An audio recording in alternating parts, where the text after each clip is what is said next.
Katie Lewis sat in her small office at 6 in the morning, drinking her third cup of coffee. The walls were covered with news clippings and political posters. Her computer screen showed dozens of news articles she had to read before her big TV appearance. Today was different from her usual days. Today she would be on national television. Katie was only 26 years old, but she had already made a name for herself in politics. She worked as a spokesperson for young conservative voices. People knew her for speaking her mind without fear. She had bright blue eyes and blonde hair that she always kept neat for the cameras. Her friends from college would never have guessed she would become a political star. The phone on her desk rang loudly. It was Lisa Hayes, her communications director. Lisa was a smart woman in her 40s who had worked in politics for many years. She knew how to handle the media and how to make politicians look good on television. "Katie, are you ready for today?" Lisa asked through the phone. Her voice sounded worried. "I think so," Katie replied, looking at her notes spread across the desk. "But I'm a little nervous about what they might ask me." Lisa laughed. "You're always nervous before big shows, but you always do great.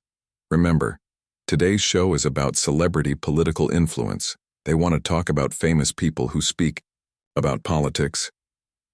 Katie nodded even though Lisa could not see her. She had been following this story for weeks.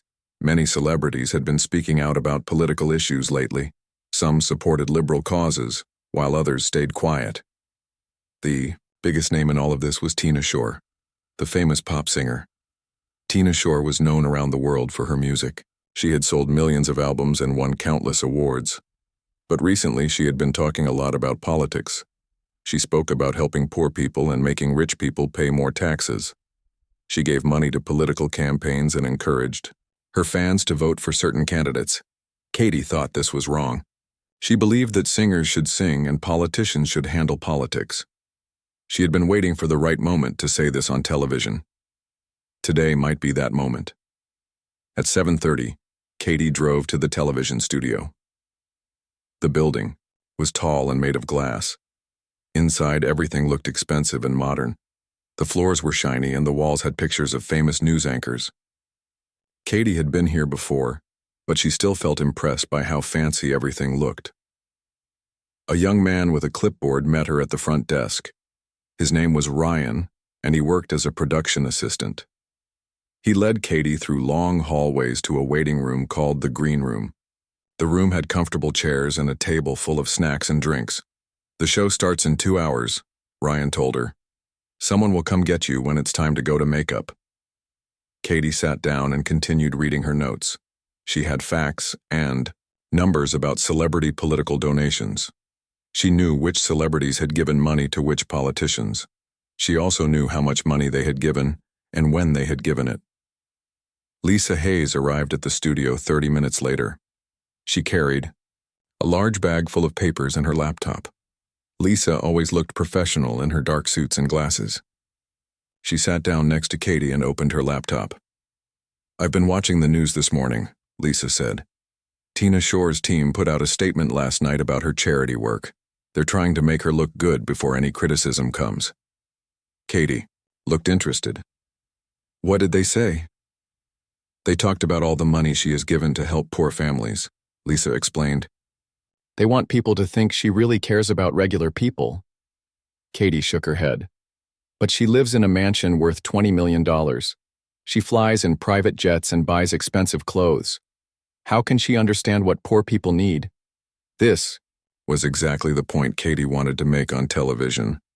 She believed that very rich celebrities could not understand the problems of ordinary Americans. She thought it was wrong for them to tell voters what to do about money and taxes.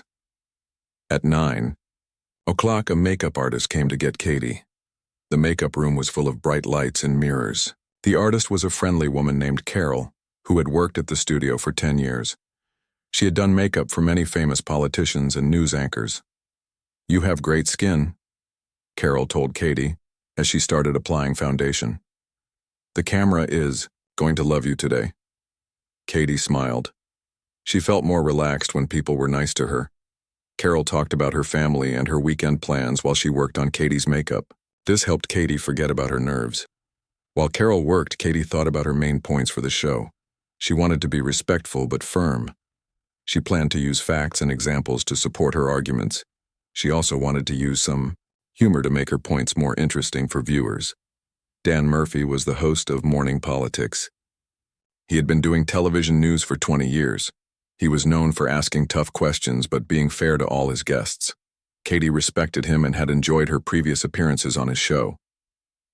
At 10:15, Ryan came back to get Katie.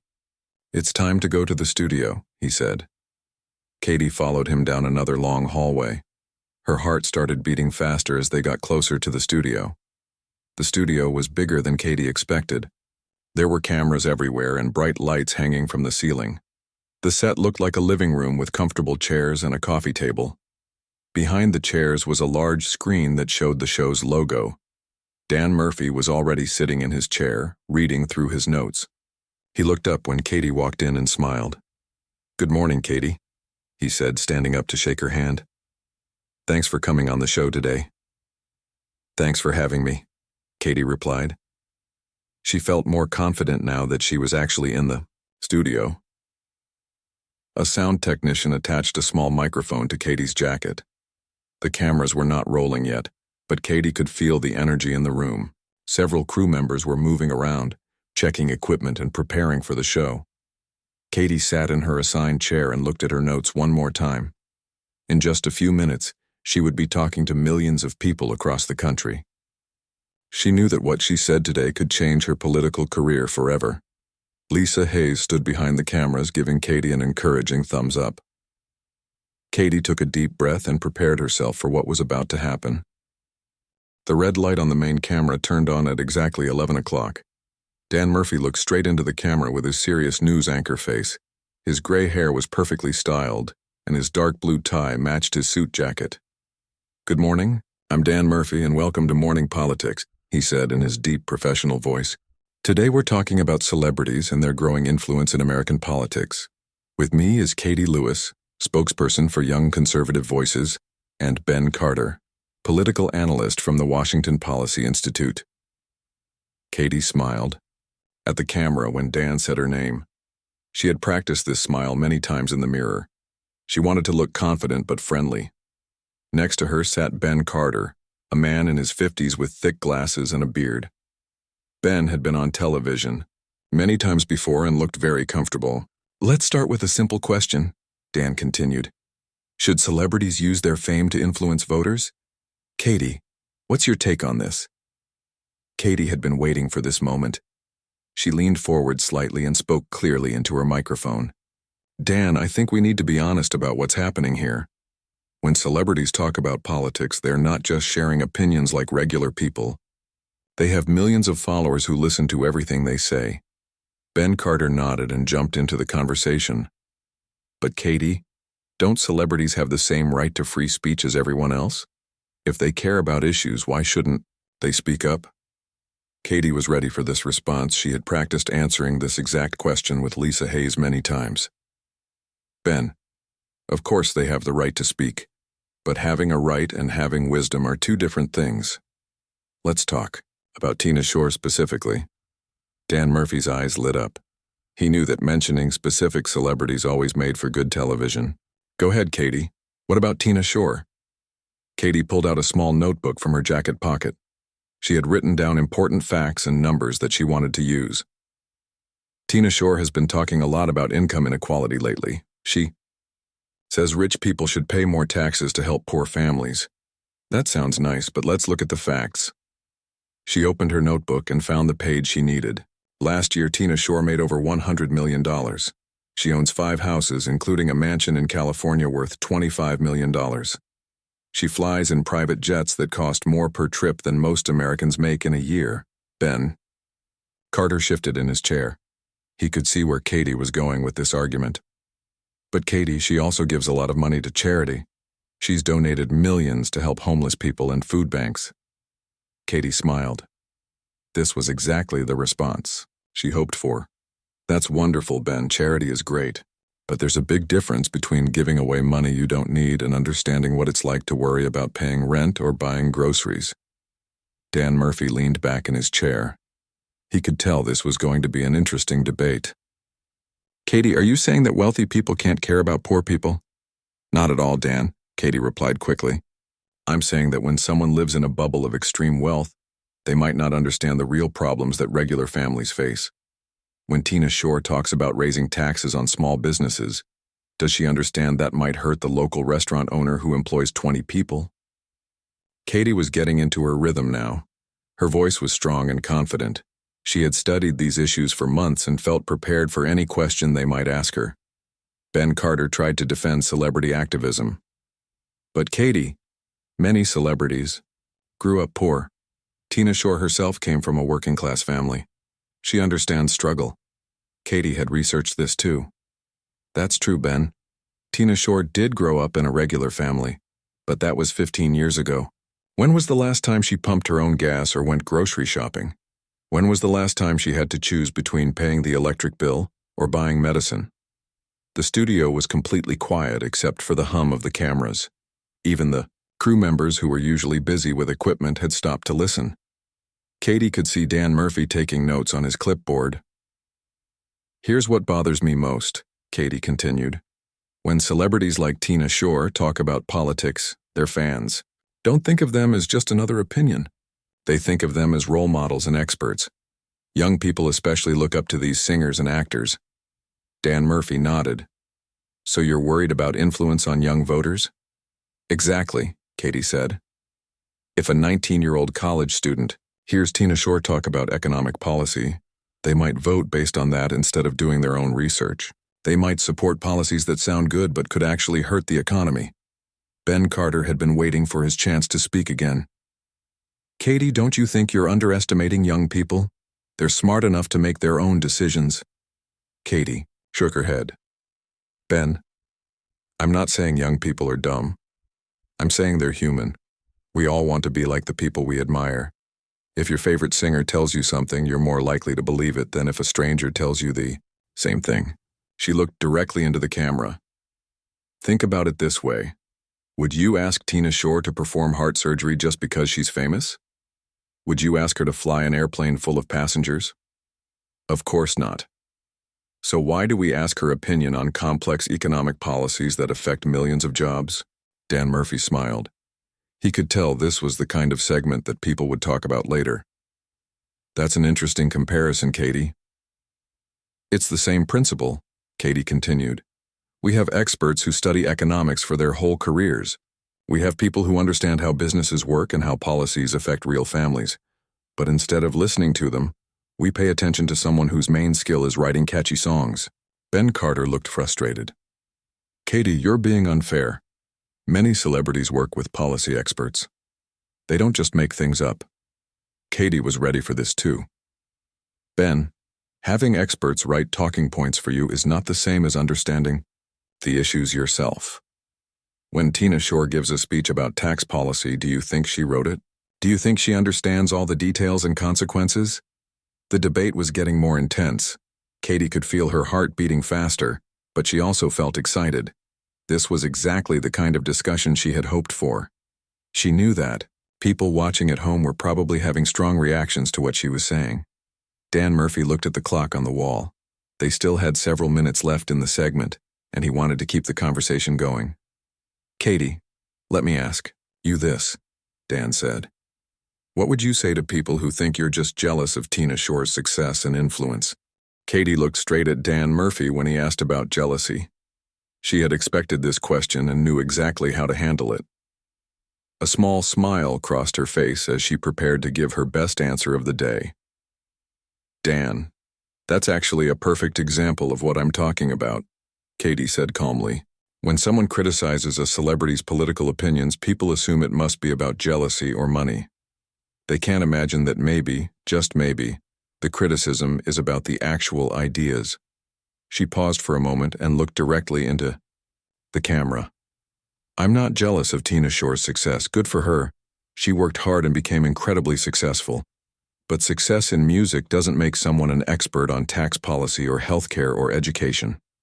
Ben Carter jumped in again. Katie, but these celebrities often have teams of advisors and researchers helping them understand the issues. Katie turned to face Ben with a bigger smile. Ben, you just made my point perfectly. If Tina Shore needs a team of experts to understand these issues, then why are we listening to her instead of listening directly to those experts? Dan Murphy laughed out loud.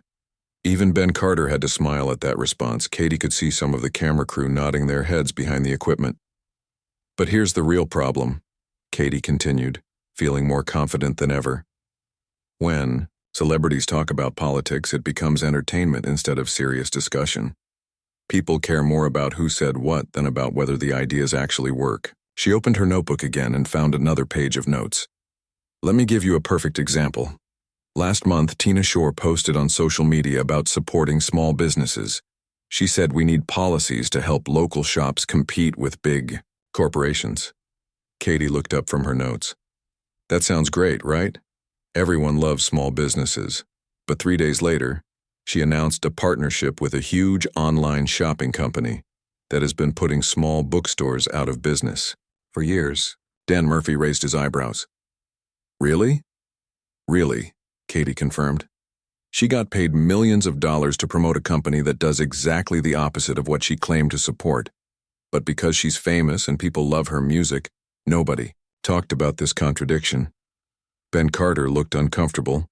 He had not known about this example and wasn't sure how to respond. Well, maybe she didn't realize the connection.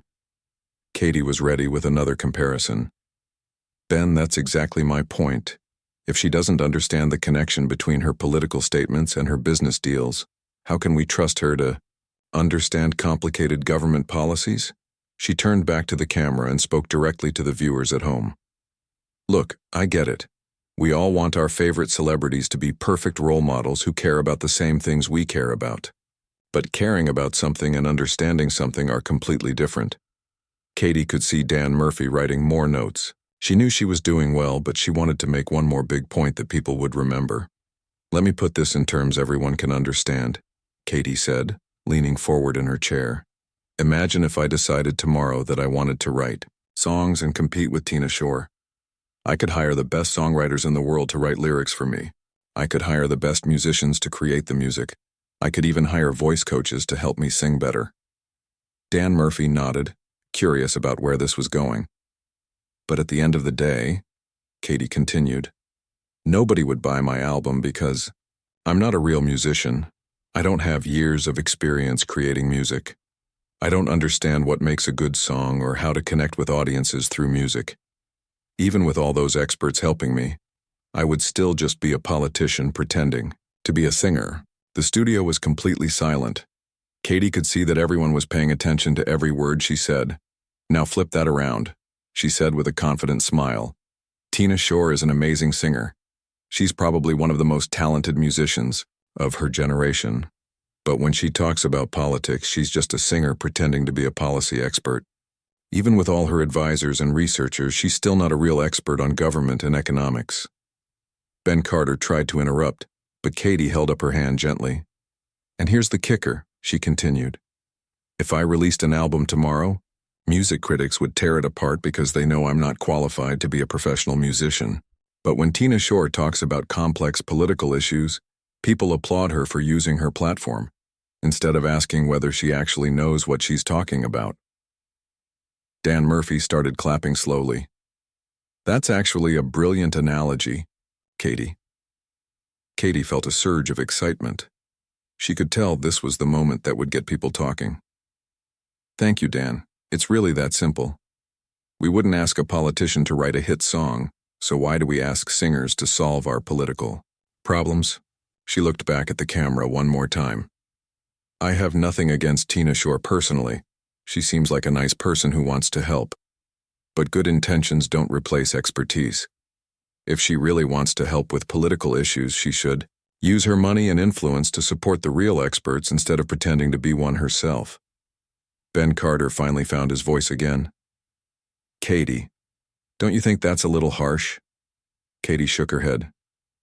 Ben, what's harsh is when bad policies hurt real families because people voted based on celebrity endorsements instead of facts. What's harsh is when small businesses close down because voters supported policies they didn't understand. But that sounded good when their favorite singer explained them. Dan Murphy looked at the clock and saw they had just a few more minutes left. Katie, if you could say one thing directly to celebrities who want to get involved in politics, what would it be? Katie thought for a moment. This was her chance to end strong. I would say this. You have incredible power and influence. Use it wisely. Instead of telling people what to think, encourage them to research issues for themselves. Instead of endorsing specific politicians, encourage people to vote. And instead of pretending to be experts on things you don't understand, use your platform to highlight the real experts who have spent their lives studying these problems. She paused and smiled. Your job is to entertain and inspire people. That's a beautiful and important job, but it's not the same as being a policy expert, and pretending it is helps nobody. Dan Murphy nodded approvingly. Katie Lewis, everyone. We'll be right back after this commercial break. As the camera stopped rolling, Katie could see crew members throughout the studio giving her thumbs-up signs. Even Ben Carter reached over to shake her hand. That was really well done, Ben said quietly. I didn't agree with everything, but you made your points clearly and respectfully. Katie thanked him and looked around the studio. She could see Lisa Hayes behind the cameras with a huge smile on her face, holding up her phone to show that social media was already buzzing about the segment. Katie had no idea that in just a few hours her song analogy would be shared millions of times across the internet. She had no idea that this moment would change her entire career. All she knew was that she had said exactly what she wanted to say, and she felt proud of how she had handled herself on national television. Katie was still taking off her microphone when Amy Foster, her press secretary, ran into the studio. Amy's eyes were wide with excitement, and she was holding her phone up like it was the most important thing in the world.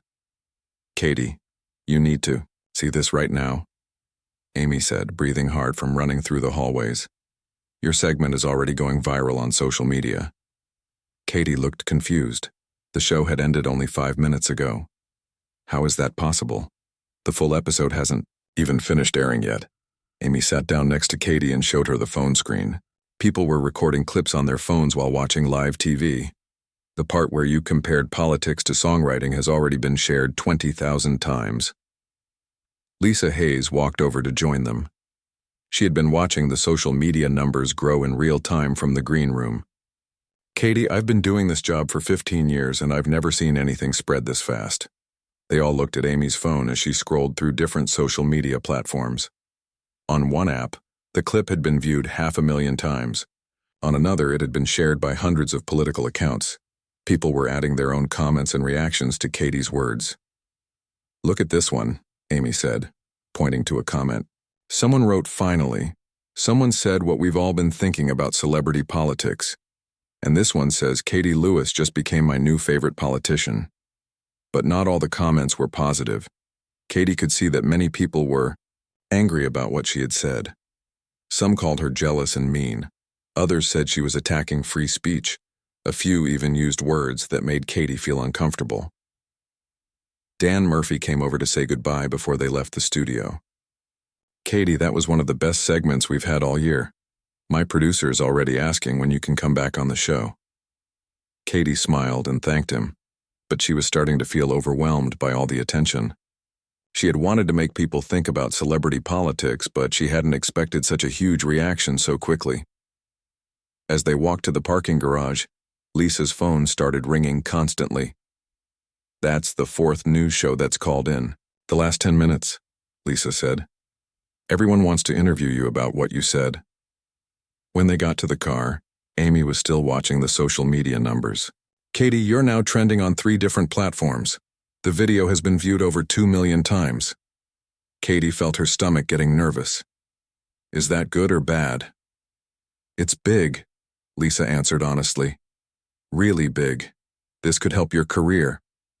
A lot. But it also means people are going to be watching everything you do much more closely now.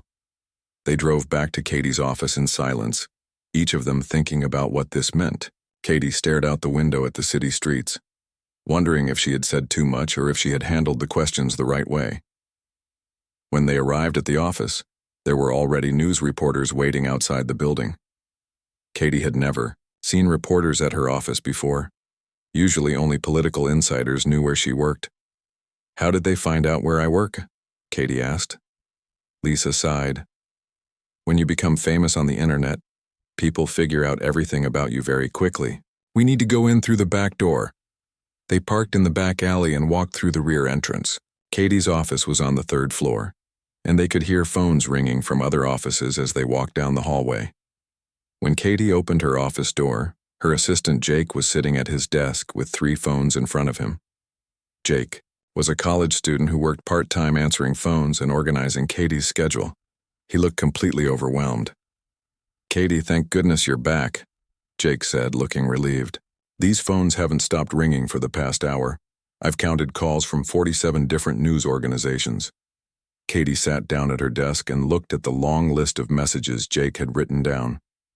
There were requests for interviews from major television networks, radio shows, newspapers, and online news sites. Some of the names on the list were famous journalists she had only seen on TV. This is crazy, Katie said quietly. I was just trying to make a point about celebrity politics. Amy was still monitoring social media on her phone. Katie, it's getting even bigger. Political commentators are starting to talk about your segment on their own shows. Some support what you said, and others are criticizing it. Lisa sat down across from Katie's desk. We need to make some decisions quickly. This kind of attention can be really good for your career, but only if we handle it the right way. She pulled out a notepad and started making a list. First, we need to decide which interview requests to accept. We can't do all of them, so we should pick the most important ones. Katie nodded, but she still felt overwhelmed. What if I say something wrong in one of these interviews? What if I make things worse? That's why we're going to prepare carefully, Lisa said. We'll practice answers to the questions they're likely to ask. We'll also set some rules about what topics you will and won't discuss. Amy looked up from her phone with a worried expression. Guys, there's something else we need to talk about. Some of Tina Shore's fans are really angry about what Katie said. They're saying some pretty mean things online. Katie felt her heart sink. She had expected some criticism, but she hadn't thought about how Tina Shore's millions of fans might react. Are they threatening me? Not exactly threatening, Amy said carefully. But some of the comments are pretty harsh. They're calling you names and saying you're jealous and bitter. Lisa leaned forward. Katie, this is normal when you criticize someone as popular as Tina Shore. Her fans love her and will defend her no matter what. But remember, for every angry fan, there are probably 10 people who agreed with what you said, but just aren't as loud about it. The phone on Katie's desk rang again. Jake answered it and then looked at Katie with surprise. It's Kelly Brooks from Celebrity News Network. She wants to interview you about your comments regarding Tina Shore. Katie had heard of Kelly Brooks. She was a famous entertainment reporter who covered celebrity news on television. Katie had never imagined that entertainment reporters would want to talk to her. Should I take it? Katie asked Lisa. Lisa thought for a moment. Actually, yes. Kelly Brooks reaches a different audience than political shows. If you can explain your position to entertainment news viewers, it might help people understand that you're not just attacking Tina Shore personally.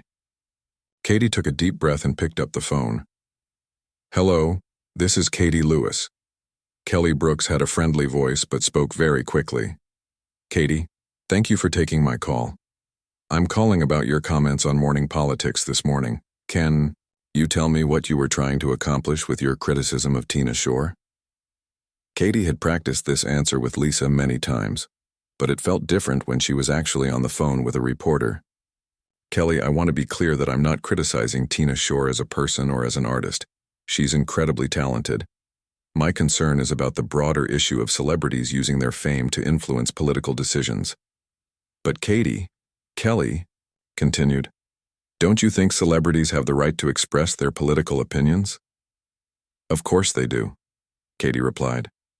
But there's a difference between expressing an opinion and positioning yourself as an expert on complex policy issues. When celebrities speak about politics, their fans often treat those opinions as facts rather than just personal views. The interview continued for 10 more minutes. Kelly asked about Katie's background, her political experience, and whether she thought other celebrities should also stay out of politics. When Katie hung up the phone, she felt exhausted. Lisa and Amy were both taking notes about how the interview had gone. "That was good," Lisa said. "You stayed focused on the main issue and didn't get personal about Tina Shore." Amy held up her phone again. "The numbers are still climbing. We're now at over 5 million views across all platforms." Katie looked around her small office, which suddenly felt very different than it had that morning. She realized that after today, her life was probably going to change in ways she couldn't even imagine yet. 3 weeks had passed since Katie's appearance on Morning Politics. She sat in her office on a quiet Tuesday morning, looking at a newspaper article about herself. The headline read, "Young Political Star Changes Celebrity Culture Conversation." Katie still couldn't believe how much her life had changed.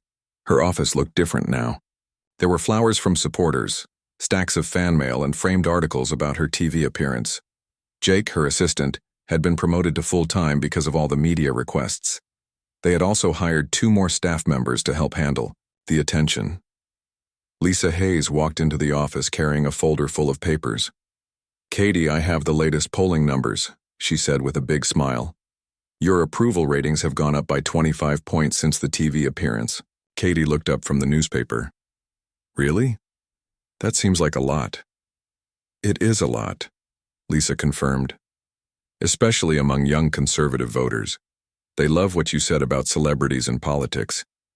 Many people have been thinking the same thing, but didn't know how to express it."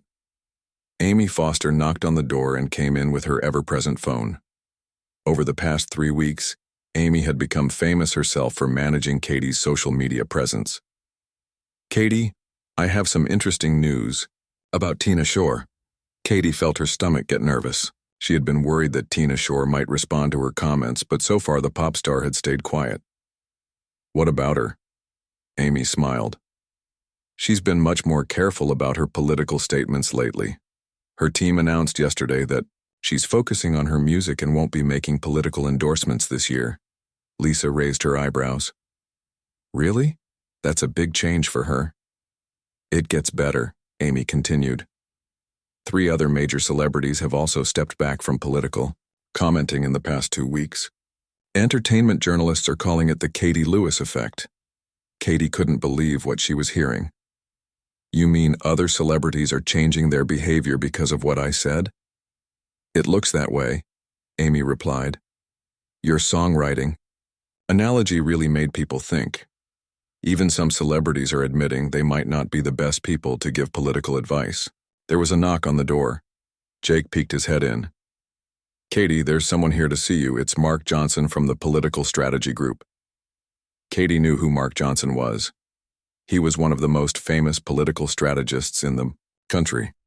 He had helped many politicians win important elections. Katie had seen him on TV many times, but never imagined he would want to meet with her.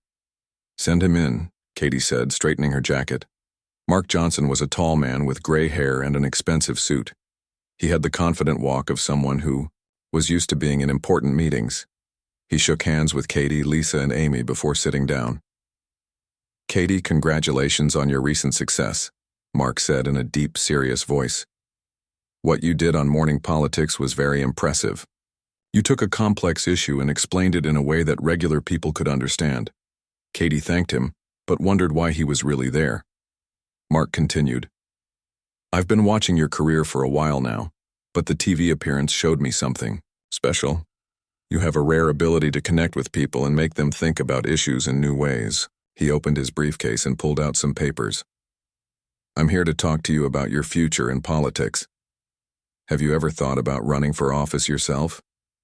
Katie felt shocked. "Running for office? I'm only 26 years old." "That's not too young," Mark replied. "There are many successful politicians who started their careers in their 20s. You already have name recognition, which is usually the hardest part of any political campaign." Lisa leaned forward with interest. "What kind of office are you thinking about?"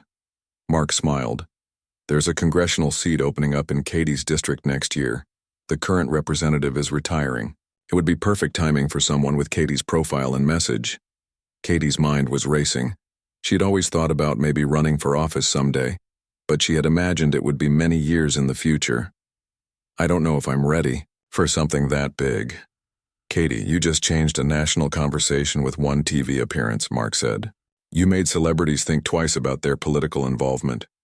You got millions of people talking about an important issue. If that's not ready for politics, I don't know what is. Amy was taking notes on everything Mark was saying. What would a campaign look like? Mark opened another folder. We've done some preliminary research. Katie's approval ratings in her district are very strong. Her message about common sense politics and expert knowledge versus celebrity opinions really connects with voters here. He showed them some charts and graphs. Young voters especially like her approach. They're tired of getting their political information from social media and celebrity endorsements. They want someone who encourages them to think for themselves. Katie looked at the numbers but still felt overwhelmed. This is all happening so fast. 3 weeks ago I was just a spokesperson. Now you're talking about Congress. Lisa put her hand on Katie's shoulder. Katie, you don't have to decide anything today, but Mark is right about the opportunity. Your TV moment showed that you have something special. Mark nodded. Take some time to think about it, but don't take too long. If you're interested in running, we need to start planning soon. After Mark left, Katie sat quietly in her office for a long time. Amy and Lisa were discussing the possibility of a campaign, but Katie was thinking about something else. She picked up her phone and looked at social media. Her original TV clip now had over 20 million views. People were still sharing it and talking about it. She read through some of the comments from regular people who said her words had made them think differently about politics. One comment particularly caught her attention. It was from a college student who wrote, "I used to vote based on what my favorite celebrities said. After watching Katie Lewis, I started doing my own research on political issues. Thank you for encouraging me to think for myself." Katie smiled as she read that comment. This was exactly what she had hoped to accomplish. She hadn't been trying to become famous or start a political career. She had just wanted people to think more carefully about where they got their political information. Her phone rang. It was her mother calling from her hometown. "Katie, honey, I just saw you on the news again. I'm so proud of what you've accomplished." "Thanks, Mom," Katie replied. "It's been pretty crazy." Her mother laughed. "Your father keeps showing the TV clip to everyone who comes to the house. He tells them his daughter is the one who made celebrities stop telling people how to vote." Katie laughed too. "It's not quite that simple, Mom." "Maybe not," her mother said, "but you made people think. That's what good politicians do." After hanging up with her mother, Katie realized something. Whether she ran for Congress or not, she had already accomplished something important. She had started a conversation that needed to happen. She had encouraged people to think more carefully about expertise and celebrity influence. The entertainment industry had become more careful about political statements. Voters were asking more questions about where their information came from.